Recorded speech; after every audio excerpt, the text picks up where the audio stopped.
but where there are favorites, there's also least favorites or even not interested in projects. So what I will do, I'll round the panel again and ask each champion what their least anticipated project for Phase 5 is and why. And I only ask them for one, but if they have more, I don't mind if you slot it in. So, you know what? I think I will give the word first to Taylor. Yeah, well, first of all, I am looking forward to absolutely everything on the list. Okay, I'm going to watch everything on the list, but the one I have the least amount of anticipation for at this point is Ironheart. I consider the character to be, something of a knockoff. I know it's going to be done really well, but I mean, we've already had Iron Man, and it's really hard to beat the Iron Man that we had, who was really the heart and soul of the first three phases of the MCU. I know in the comics they call these legacy characters. I call them knockoff characters, or correct use of the word, reboot characters. but either way, they have a very hard row to hoe to live up to the character that they're based on. Sometimes it works, and again, so far the MCU hasn't done anything bad, so I'm sure Ironheart will be a good show, and it may surprise me and be an excellent show. But out of all the things on that list right now, that's just the one I'm most excited for at the moment. You know what? Something comes to mind. I missed something during the presentation yesterday. Where the hell did Armor Wars stay? Armor Wars was announced, but it's not on the list for Phase 5. What's up, Feige? Lord Deathman, did you notice that too?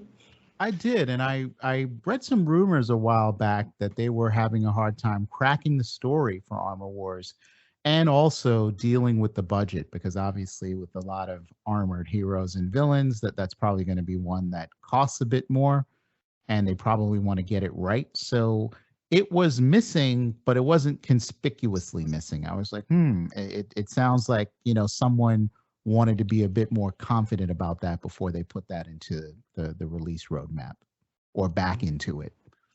Yeah. Okay. Well, now we're at your with you. Talk about your least anticipated project for Phase 5. Wow. There's not a lot on here that I'm not excited about, but if you're talking about just a descending scale of excitement where like the excitement like funnels down into like you hold two fingers in 1 inch, I'm excited about everything on this, but I'd say probably Echo is something that isn't resonating with me as much as it might be for some other fans, and I know she's a part of the Daredevil universe. I didn't quite connect with the character during Hawkeye as much as a lot of other fans did, so to me this one's kind of up in the air. And then the other one I think is going to kind of be a shock to folks that is also in the lower tier excitement for me.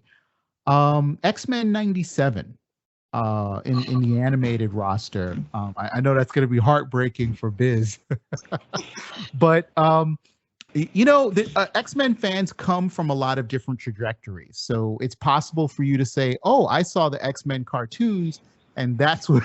I saw the sad faces there. That's what made me a fan, like the X-Men cartoons. And then there are like those of us that came in through the comic books. And then there are those of us who kind of came in and discovered the X-Men through the movies. So you have these three different roads that you can kind of get to the X-Men. And depending on where you started, that tends to be where your expectation of what the X-Men should be. And props and kudos to the X-Men animated series. I did, a couple years back, I watched the whole thing. I thought it was extremely entertaining, but I felt like I just missed the boat for when it was new and people were really into it and super excited about it.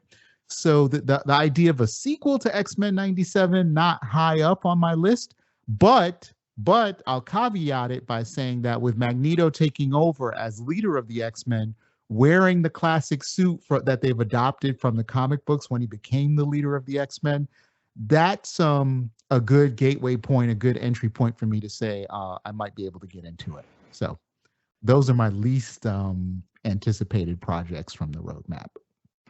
Yeah. Actually, I don't know if you guys know this, but actually the X-Men cartoon series from the 90s was the first project done by what is now called Marvel Studios. So back then they had a different name, but it was actually the first project of Marvel Studios ever to be done. So I think it's a project that is close to their heart. But anyway. Lokismom, you already talked a little bit about your least anticipated project for Phase 5, but can you remind me what was it again and why? Oh, yeah, Blade. Just like I said, mostly because I had seen the Wesley Snipes movies, and it kind of went, it's like they always do. They kind of like the first one does good, then the second one, then it kind of goes down. But mostly because I'm not familiar with all the things that you guys are talking, all the knowledge you guys have. I'll say this. I'm really looking forward to Cosmo, the space dog. Now that really, I should have mentioned that really was my favorite thing. I should just, since we're doing this and breaking ranks here, absolutely, I can't wait for that, and I hope that somewhere in there is Howard the Duck.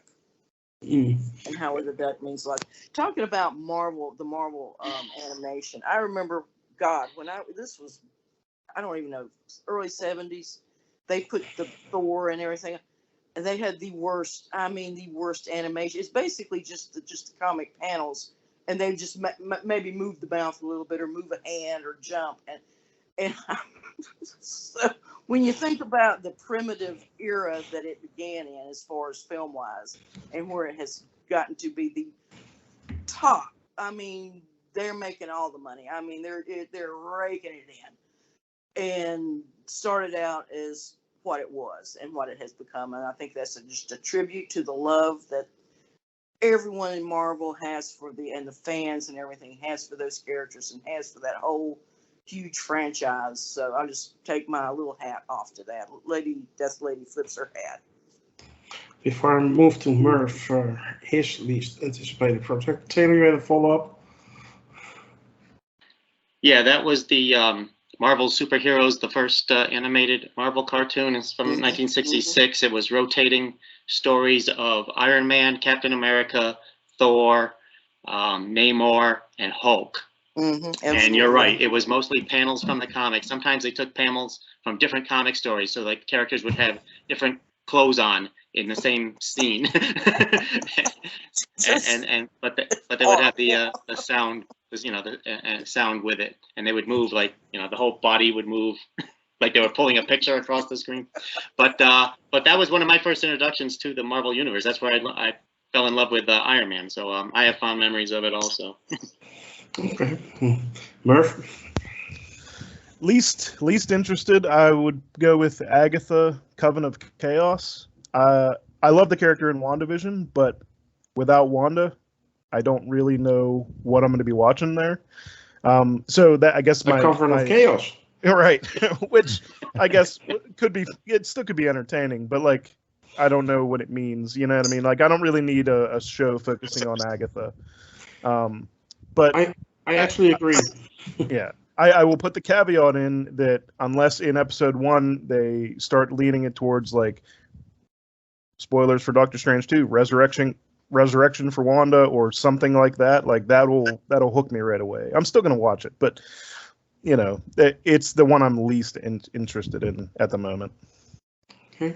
Before I move to Biz, Lokismom, you had a follow-up. What if they go to Marvel? What is it, 1613? What if they somehow move Agatha into that era? That would really intrigue me. Just throwing it out there. Yeah, we have seen a little bit of that in WandaVision, of course, but yeah, I don't know how interesting that would be, but we have to wait and see what they're going to do with it. But I actually agree with Merv. It's also not so high on my list. Biz, a lot of things were already taken off the list. Is there anything you can add to this? Not really, but I would like to, before I go into that, I'd like to touch on Blade. Obviously, we're dealing with vampires there, and Blade is a half vampire himself. It's just going to be interesting because, like in the comics, one of the mutants actually gets turned into a vampire, and that would be Jubilee. And it'll be interesting if one of the mutants, I mean, like, this is now going into the future now, like, we haven't even seen the mutants yet. Well, yeah, we have, but you know what I mean. But yeah, it'll be interesting if one of them gets turned. So, yeah, and also with Armor Wars, maybe they'll I mean, it could be one of those surprise shows, just like with Phase 4, there were surprise shows, or it could be that they could be incorporating it into the Ironheart series, because it'd be kind of like a double up. It'd be, I don't know, but anyway, my least favorite would be, if Taylor hadn't even mentioned it, I would have even remembered it, like Ironheart, so it speaks to my excitement to that show. But it would probably have to be, like, I guess, either that, Echo, or Agatha. Agatha, yeah, I mean, I acknowledge that the past could be interesting, but it's more like a kind of like a what the fuck show to me, and I'm like, what's going on here? Why are we focusing on Agatha? But yeah, those are my thoughts anyway. Yeah, you were probably like me, that you were a little bit surprised when they announced a show for Agatha Harkness as the main character. Yeah. So yeah, or Deathman. Yes, I just wanted to take a minute. I know we're talking Marvel San Diego Comic-Con here, but sticking in the genre and moving publishers, this is really a Comic-Con I really wish that I went to, but I totally, like, I'm keeping my money. I'm not going there. But yeah, I wanted to give some love to Black Adam and Shazam, Fury of the Gods. Both of those trailers looked really incredible to me. I love that they're doubling down and continuing on the humor with Shazam, and seeing the whole Marvel family is really incredible in those trailers. So really like that. And, you know, Black Adam looks like, you know, The Rock really has it under control. He knows the character. They look like they're going to deliver on a lot of action and excitement in that particular franchise. And I'm going to be there on opening night for both of those. Yeah, it took a while for Black Adam to get here, but now that he is here, it looks great. I totally agree. Wasn't too keen on the Shazam Fury of the Gods trailer, to be honest. But yeah, that's it gave me a little bit of the Thor Love and Thunder vibes, doubling down on something that was not my favorite part of the first one. Anyhow, Lokismom, you had a follow-up? Yeah, I was going to ask Lord Deathman, what is that thing that's hooked to Black Adam? There's like a thing on one hip and another hook on the other, and then there's a rope-like thing that swings down between, you know, under his waist area. What is that? I think it's just some kind of a sash, you know. I haven't read all of the modern Black Adam comic books, other than like his origin story and some of his fights with the Justice League against them. I will say that the one thing that is kind of like a downer about Black Adam is that it's being used to introduce the JSA, which is kind of like my favorite DC superhero team. I know everyone loves the Justice League, but the Justice Society of America has always been an awesome team to me, in terms of like the Silver Age of DC, and they're being brought into his story rather than kind of vice versa. They should have had a JSA movie in my mind and brought Black Adam into it, but The Rock is The Rock, so there you go. Yeah, well, I was just going to put out there that, you know, maybe they should reboot that idea of that costume, because it looks really weird. Is that working for you? No, like I said, I think it looks like it's a restaurant rope. Indeed. Well, I don't know why it's steeping out. Black Adam and Shazam, if you don't know, get their powers from the same source. The same wizard sort of imbued them with their sort of Superman godlike powers. Mm-hmm. That's why they're both wearing these incredibly ornate superhero costumes. No. Actually, the scene of Black Adam flying between the two jets was a direct copy of the scene in Iron Man 1. Yeah. By the way. No, it's just I just noticed it. So Could be coincidence. yeah, but it's a little bit more than like what the Zack Snyder fans used to say when people were standing around in the street and in a Marvel movie. They say, "Yeah, Zack Snyder did that first." No, this was a direct copy of that specific scene. So, but kudos to DC. I noticed something weird in the Shazam trailer. And again, I'm treating these DC films as isolated films. I'm not really looking for the level of immersion that you're going to get out of a Marvel. That's kind of not what you go to DC for now. I'm just kind of cherry picking those two films as being something I'd be interested in seeing.